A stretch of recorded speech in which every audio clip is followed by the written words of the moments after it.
देखा, मैंने कहा था ना कि राघव जी जैसा नेक इंसान आज की डेट में मिलना बहुत मुश्किल है। सोचो तो जरा, जो इंसान अपनी सालियों की इतनी केयर कर सकता है वो आपकी बेटी का कितना ख्याल रखेगा।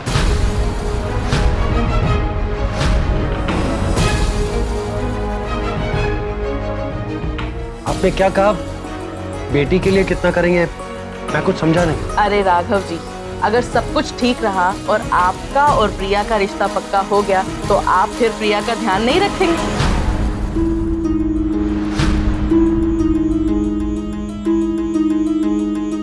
ये आप कैसी बातें कर रही है?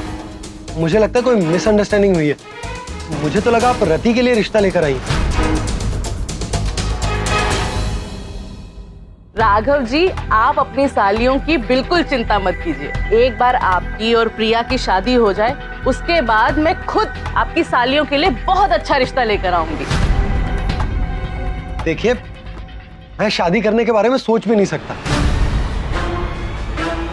अब मैं क्यों करूं शादी? क्योंकि किसी के चले जाने के बाद जिंदगी खत्म नहीं हो जाती, और जिंदगी की गाड़ी तो वैसे भी 2 पहियों पे चलती है। शादी करना तो जरूरी है ना। ऐसा कौन कहता है? जब मुझे शादी नहीं करनी तो मैं क्यों शादी करूं? इन लड़कियों की इतनी बड़ी जिम्मेदारी आपके सर पर है, आप अकेले उसे कैसे निभाएंगे? जिस तरह से अभी तक निभा रहा हूं। अपने लिए नहीं तो कम से कम अपनी फैमिली के लिए तो सोचिए। आज नहीं तो कल तो आपको शादी करनी ही पड़ेगी ना। नहीं आंटी, हम में से कोई भी शादी नहीं करेगा। हमने कल ही डिसाइड किया था कि हम हमेशा एक साथ रहेंगे और हमेशा खुश रहेंगे, है ना रिजू? बेटा, वो तो मैंने ऐसे ही मजाक में कहा था। आपने मजाक में कह दिया था, पर कभी आपने ये सोचा है कि आगे समाज जब आपका मजाक बनाएगा तो क्या होगा? आपके कहने का मतलब क्या है? मेरे कहने का मतलब सिर्फ इतना है कि एक अकेला मर्द 5 सालियों को अकेला नहीं संभाल सकता, और इन्हें संभालने के लिए घर में एक औरत का होना भी बहुत जरूरी है। I'm sorry, लेकिन मैं अकेला इन सब की जिम्मेदारी उठा भी सकता हूँ और अच्छे से निभा भी सकता हूँ। लेकिन जीजू तो हमारा बहुत अच्छे से ख्याल रखते हैं। हाँ, जीजू से ज्यादा हमें इतनी अच्छी तरह और कोई संभाल नहीं सकता। और तुम्हारे जीजू का क्या? कभी सोचा है कि इन्हें कौन संभालेगा? रहने दीजिए मिस्टर गुप्ता, वैसे भी हमारा बहुत टाइम वेस्ट हो चुका है। आपको यहाँ बुलाने से पहले सारी बातें क्लियर कर लेनी चाहिए थी। देखिए, रुकिए, मैं हूं ना, मैं बात करती हूँ। वो तो दिख रहा है क्या बातें चल रही है। मिसेस गुप्ता, हमें अपनी बेइज्जती करवाने का और शौक नहीं है। चलो प्रिया बेटे। 20 साल हो गए मुझे रिश्ते कराते हुए, लेकिन आज तक मेरी इतनी बेइज्जती कहीं नहीं हुई। देखिए, I'm so sorry, लेकिन ये मिसअंडरस्टैंडिंग थी। मुझे लगा आप रति के लिए रिश्ता लेकर आई। अगर मुझे पता होता आप मेरे लिए रिश्ता लेकर आ रही हैं तो मैं उसी समय आपको मना कर देता। राघव जी, आप जैसा स्वार्थी इंसान मैंने आज तक नहीं देखा। बड़ी बड़ी बातें करते हैं अपनी सालियों के लिए, लेकिन सच तो ये है कि आपको आपकी सालियों की बिल्कुल भी परवाह नहीं है। हेलो, आप हमारे घर में खड़े हो कि हमारे जीजू को सॉर्टी कह रहे हो? आपकी हिम्मत कैसे हुई? जो जैसा होता है उसे वैसा ही बोला जाता है। चलो, आप तो बिना शादी के रह लेंगे, लेकिन कभी सोचा है कि ये लड़कियां, इनसे शादी कौन करेगा? मैंने दुनिया देखी है राघव जी, और मुझे पता है कि ये दुनिया जीजा साली के रिश्ते को किस नजर से देखती है। लोग तरह तरह की बातें बनाएंगे, इसीलिए कह रही हूँ अभी भी सोच लीजिए, नहीं तो लोग चाय की चुस्की ले लेकर आपके घर की बहुत बातें बनाएंगे। और शादी कर लेने से वो लोग बात करना बंद कर देंगे। अगर मैंने शादी भी कर ली तो भी इस समाज की दीवार ना हम सब लोगों के सामने आकर खड़ी हो जाएगी। आज आपने मुझे स्वार्थी कहा है ना, कल को पूरा समाज कहेगा कि राघव रॉय ने तो अपनी पत्नी के मरने के कुछ दिनों के बाद ही शादी कर ली और अपनी सालियों की परवाह भी नहीं की। ये समाज है, ये पहले भी बातें करता था और हमेशा करेगा। लोगों का काम है उंगली उठाना, और वो उठाएंगे। मुझे इस चीज की कोई परवाह नहीं। दुनिया की नजरों में सोनिया जी की मौत हो गई होगी, लेकिन सोनिया जी आज भी हम सबके साथ हैं। जिस तरह वो इन बहनों के लिए मां थी, मैं भी इनका जीजू नहीं, इनका पिता हूं। और केवल मैं दुनिया को दिखाने के लिए शादी नहीं कर सकता। स्पीच तो बहुत अच्छी बोली आपने, लेकिन ऊंचा बोलने से आपकी बात सही नहीं हो जाती। दुनिया आपको इनका बाप कभी नहीं मानेगी। दुनिया की नजर में आप एक जवान लड़का है और ये 5 लड़कियां, मेरा मतलब है 5 सालियां। वो पुरानी कहावत है ना, साली तो आधी घरवाली होती है। इसके दिमाग में खोट रहा होगा ना, उसी ने ऐसी कहावत बनाई होगी। और जब दुनिया देवर भाभी के रिश्ते को मान सकती तो जीजा साली के रिश्ते को क्यों नहीं? जब एक भाभी माँ के समान हो सकती है तो जीजा पिता क्यों नहीं बन सकता? आप कितनी भी बात कर लीजिए, लेकिन ये दुनिया जीजा साली के रिश्ते को कभी एक्सेप्ट नहीं करेगी। ये समाज एक्सेप्ट करे या ना करे, हम लोगों ने दिल से ये रिश्ता एक्सेप्ट किया है और हम इस दुनिया को दिखा देंगे कि एक रिश्ता ऐसा भी हो सकता है।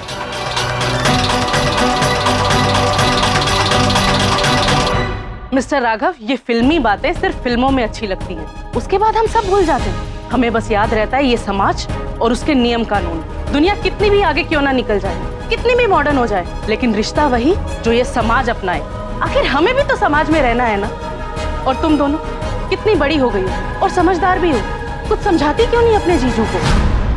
मैं जानती हूँ कि तुम्हारे मन में, तुम्हारे जीजू के मन में कोई छल कपट नहीं, पर ये बात किस किस को समझाते फिरोगी तुम सब? और अगर इस समाज की नहीं, तो कम से कम अपनी मरी हुई बहन के बारे में तो सोच। कितना बुरा लगेगा उसे जब उसे ये पता चलेगा कि दुनिया उसके पति और उसकी बहनों के ऊपर कीचड़ उछाल रही है। उसकी आत्मा को शांति कैसे मिलेगी?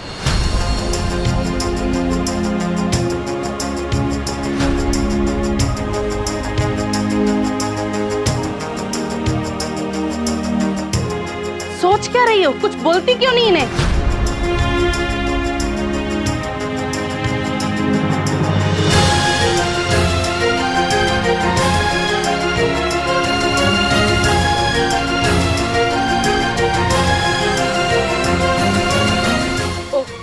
तो ये बात है, ठीक है, तुम्हें खुद कुएं में गिरना है तो गिरो, जाओ जो मर्जी करो, लेकिन मेरी एक बात ध्यान से सुनो, जीजा साली के इस रिश्ते को कोई एक्सेप्ट नहीं करेगा।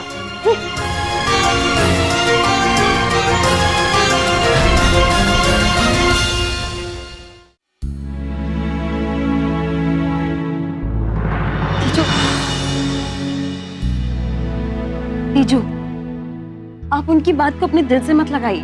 हाँ दीजू, लोगों को तो बकवास करने से कोई नहीं रोक सकता। मुझे लोगों की परवाह नहीं है दीपू, मुझे परवाह है तो मेरी फैमिली की, तुम सबकी। अगर तुम लोगों के ऊपर कोई उंगली उठाएगा तो मैं कभी बर्दाश्त नहीं कर सकता। मैं जानता हूं कि तुम शादी नहीं करना चाहती, लेकिन ये मेरी जिम्मेदारी है रति, और मुझे इसे जल्द से जल्द निभाना है। दीजू, कोई भी बेवकूफ आपसे कुछ भी कह के जाएगा तो आप मान लेंगे क्या? देखो, मैं किसी की बातों में नहीं आ रहा। एक दिन तो तुम्हें शादी करनी है, और तुम सबको कर रही। और तुम्हारी सोनिया दी भी तो यही चाहती थी कि अच्छे लड़के देखकर समय से तुम्हारी शादी हो जाए। मेरा रिश्ता पक्का हो गया है। रति, मैं इंदौर गई थी तेरे लिए लड़का देखने। रति दी, दीजू ठीक कह रहे हैं। हाँ, शायद दीजू ठीक ही कह रहे हैं। अगर मैं शादी कर भी लूंगी तो मैं अपने परिवार को कभी नहीं छोड़ सकती ना। और मैं जानती हूँ कि सोनिया दी भी मेरी शादी कराना चाहती थी, और शादी के बाद मैं दीजू का भी हाथ बटा सकती हूँ और दुकान भी संभाल सकती हूँ। ये हुई ना समझदारी वाली बात। तुम्हारी ये बात सुनकर आज सोनिया जी को भी तुम पर बहुत नाज हो रहा होगा। हमें भी आप पे बहुत नाज है। तो लो, हो गई ना प्रॉब्लम सॉल्व। दीजू, प्रॉब्लम सॉल्व नहीं, अभी तो प्रॉब्लम स्टार्ट हुई है। क्या प्रॉब्लम हो गई अब? संगीत का खाना, और हमारे पास बेबी कॉर्न भी नहीं है, और हमें 6 बजे तक खाना पहुंचाना है। आज के क्या, कल के 6 बजे तक भी ये खाना नहीं पहुंचा पाएंगे जीजा साली। अरे जब बाजार में बेबी कॉर्न होगा ही नहीं तो पकाएंगे क्या? चले जरा, तूने जो बात बताई थी ना, उसकी बख्शिश सिर्फ 10 रुपए, उसका ढाबा तेरे नाम कर दूं। अब अकल आएगी राघव रॉय और उसकी सालियों को। जरा भी अक्ल होती ना तो कुछ भी बोलने से पहले 100 बार सोचते वो। और दिमाग तो देखो, ना दिमाग है ना समाज का कोई डर। मेरी इतने सालों की बनी हुई इज्जत मिट्टी में मिला दी। सही कह रही है बहन जी आप। इन लोगों ने पूरे मोहल्ले में सबका चैन छीन रखा है। लेकिन बहन जी, आप बताएं कि आपके साथ किया क्या है इन लोगों ने? राघव रॉय का नाम सुन के मैंने अच्छे से अच्छा रिश्ता लेकर गई उनके साथ, लेकिन क्या हुआ, उसने मेरे मुंह पे मना कर दिया। कहने लगा नहीं करनी मुझे शादी। अरे नहीं करता तो ना करे, मुझे कौन सा शौक है उसकी बारात निकालने का। अरे आदमी की जात कौन नहीं चाहता, औरत मरी नहीं कि दौड़ पड़ता है दूसरी शादी करने के लिए। लेकिन ये शादी क्यों नहीं कर रहा है? अरे उसकी सालियां जो हैं, ये समाज एक्सेप्ट करे या ना करे, हम लोगों ने दिल से ये रिश्ता एक्सेप्ट किया है। हम इस दुनिया को दिखा देंगे कि एक रिश्ता ऐसा भी हो सकता है। और यही नहीं भाई साहब, वो पिद्दे भर की लड़की, वही उसकी छोटी साली, कहने लगी हम सब हमेशा साथ रहेंगे, यूं ही मस्ती करते रहेंगे। इस तरह सोचो, बेशर्मी की भी हद होती है। अरे हद नहीं जी, यूं कहिए कि 5 उंगलियां घी में और सर कढ़ाई में। बताओ भाई, अगर आपकी 5 सालियां होती तो क्या कभी शादी करते? अरे भाई बिल्कुल नहीं करते। क्यों भाई, क्यों नहीं करते? अरे जिसकी 5 आधी घरवाली हो उसे पूरी घरवाली लाने की क्या जरूरत है? लो, कृष्ण कन्हैया को याद किया और आ गए अपनी राधा को साथ लेके। साथ नहीं रखते हैं भाई साली आधी घरवाली जो होती है। बिल्कुल सही कहा आपने भाई साहब। क्या बकवास कर रहे हो? हाँ? आज के बाद दोबारा ऐसी बात की ना तुम। लो भाई, अब तो ये भी दादागिरी पर उतर आए हैं। अरे शरीफों के मोहल्ले में रह करके जीजा साली गुल खिला रहे हैं, गुल। मेरे सब्र का इम्तिहान मत लो। अरे भाई इनके कहने का मतलब ये है कि हम अपनी आंखें और मुंह दोनों बंद करके चुपचाप बैठ जाएं। क्या जमाना आ गया था। अरे अरे अरे अरे भाई, अरे भाई गुस्सा क्यों कर रहे हो भाई? क्या बोले? तीजू प्लीज, तीजू छोड़िए। अब खुला मोहल्ले में फिल्म चलेगी तो सीटी और तालियां तो बजेंगी ना। जो तुम्हारी छोटी साली सब फिल्म चल रही है तुझे? छोड़िए, पीछे हटिए, तीजू प्लीज। कुत्तों को भौंकने से कोई नहीं रोक सकता। ए, कुत्ता किसको बोल रही है तू? तुम सब लोगों को। इतनी घटिया सोच रखने वालों को और क्या बोलूं मैं? तुम लोगों के घर ऐसी हरकतें होती है जो किसी और की बेटी या बहन के बारे में ऐसी बातें करते हो। लो जी, हमारी सोच छोटी और इनकी हरकतें ऊंची। ऐसा बोलने की तुमने हिम्मत कैसे?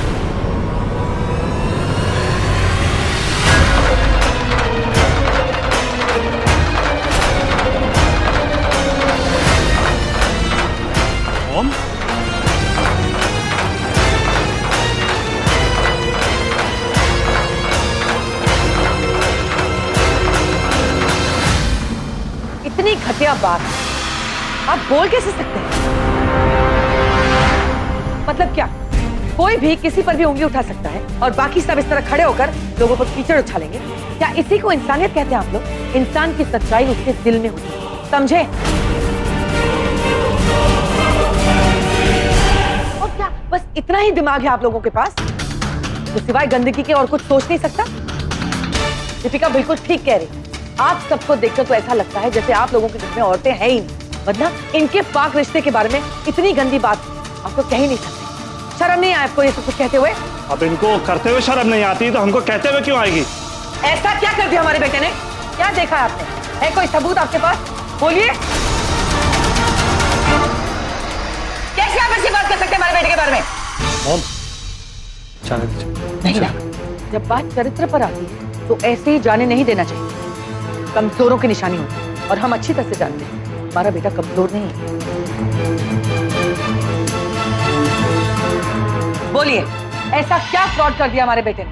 कोई सबूत है तो बताइए, हम बताते हैं। इसने तो कुछ नहीं किया, लेकिन फ्रॉड तुमने किया।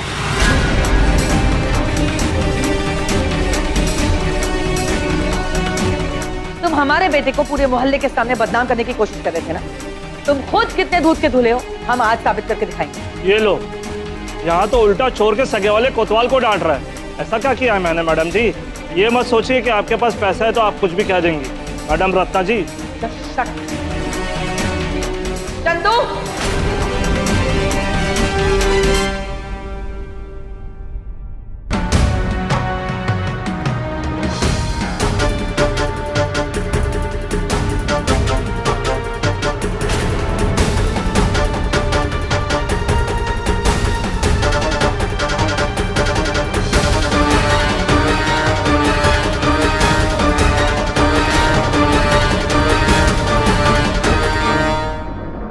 अरे ये क्या है? तुम्हारी हकीकत है। उस दिन वेज खाने में चिकन मिला दी और आज राघव अपना ऑर्डर पूरा नहीं कर सके, इसलिए इस हद तक गिर गए तुम। चंदू, सबको बताओ कि सच क्या है। बोलो। साहब सच बोल रहे हैं। मेरे मालिक नहीं चाहते थे कि राघव जी खाने का डिलीवरी दे सके, इसलिए इनके कहे अनुसार मैंने बाजार से सारा बेबी कॉर्न खरीद लाया। मैं मजबूर था, मैंने अपने मालिक से पैसे उधार लिए। मैं अगर नहीं करता तो ये मुझसे जबरदस्ती पैसे वसूलते और मुझे नौकरी से निकाल देते, इसलिए मैंने देख लो, दिखा दी पैसा ने अपनी ताकत। खरीद लिया इन लोगों ने मेरे नौकर को। इनके इशारे पे ये झूठ बोल रहा है।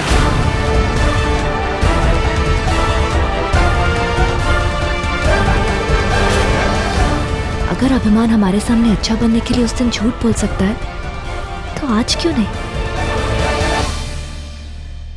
भाई लोग, आप लोग चुप क्यों हैं? मैं ठीक कह रहा हूं ना।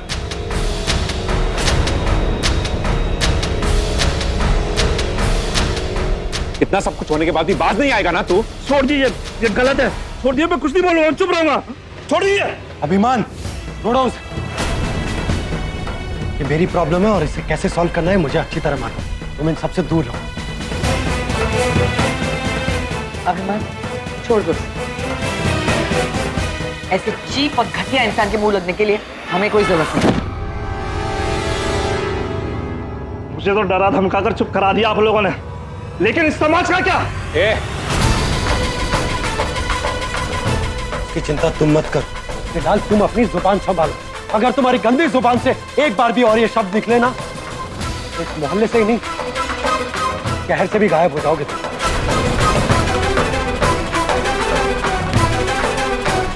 जाने दो राम, ऐसे घटिया लोगों के मुंह लगने की कोई जरूरत नहीं। चलो घर चलो।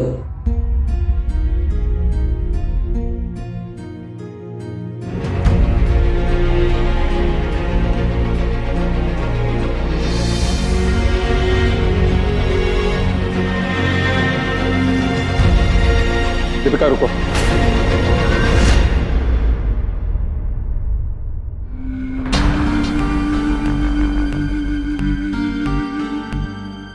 क्या चाहिए तुम्हें? बात करना चाहता हूँ तुमसे। किस बारे में? दीपिका, बहुत दिनों से मेरे दिल में कुछ बातें हैं जो मैं तुमसे कहना चाहता हूँ, लेकिन आज तक कहने का मौका नहीं मिला। एक मिनट, मौका नहीं मिला? कब से अभिमान? जब से तुम्हारी वजह से सोनिया दी की मौत हुई है तब से। For God's sake, please try and understand, वो एक एक्सीडेंट था, उसमें किसी की कोई गलती नहीं थी। सच तो यह है कि आज तक मैंने कभी भी ऐसा कुछ भी नहीं करना चाहा जिससे तुम्हें दुख पहुंचे। झूठ, एक और झूठ, फिर से झूठ। जब किसी को खुशी देने के लिए झूठ बोला जाए ना, तब वो 100 सच के बराबर होता है। पर तुम तो बार बार झूठ पे झूठ बोले जाते हो, वो भी मेरा दिल तोड़ने के लिए। कल फिर से तुमने इस ढाबे वाले को फंसाया था, सिर्फ हमारा भरोसा जीतने के लिए। और मैं इतनी पागल हूं, इतनी स्टूपिड। अंजलि की बातें सुन के मुझे भी ऐसा लगने लगा कि तुम एक्चुअली मेरा कुछ अच्छा भी चाह सकते हो। जानते हो, तुम्हारे घर तक आई थी मैं तुम्हें थैंक यू बोलने। आज तूने राघव और दीपू दोनों की एक साथ मदद की। उठने दे तेरी दादी को, बताऊंगा उसे कि कैसे उसके पोते ने बाजी मार ली। जब तुम्हारी इस गंदी हरकत के लिए दादाजी को सुना ना तुम्हें शाबाशी देते हुए, तब रियलाइज हुआ तुम कैसे इंसान हो। ये सब तुम्हारी चाल थी ना अभिमान, सब ये सब तुम क्या कह रही हो दीपिका? सिर्फ अपने इरादे पूरे करने के लिए किया ना तुमने ये सब।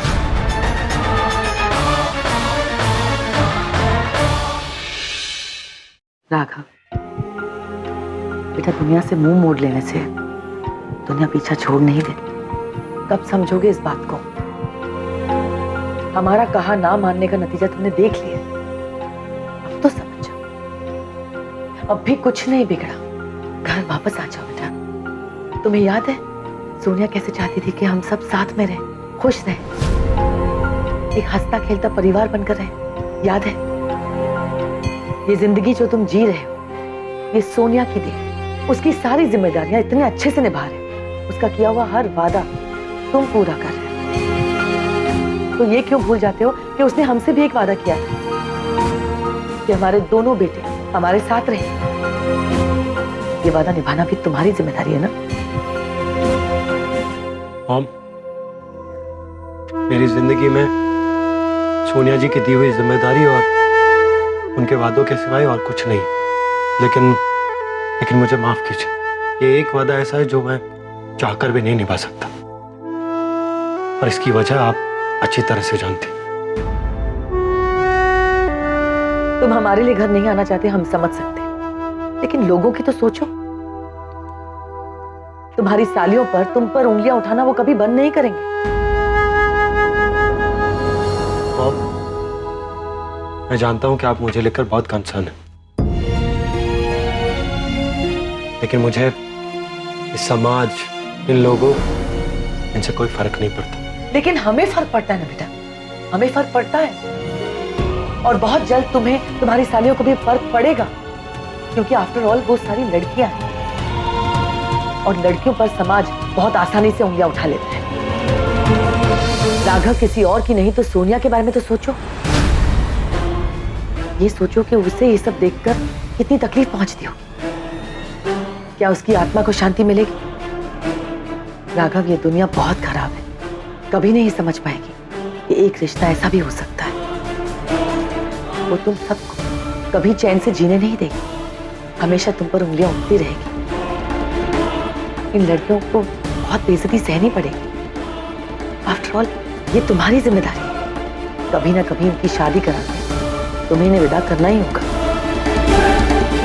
उसके बाद क्या करोगे?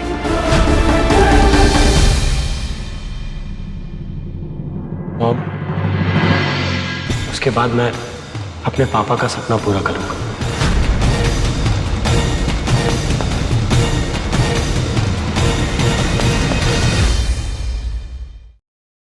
For more updates, subscribe to our channel, click the show links and enjoy watching the videos.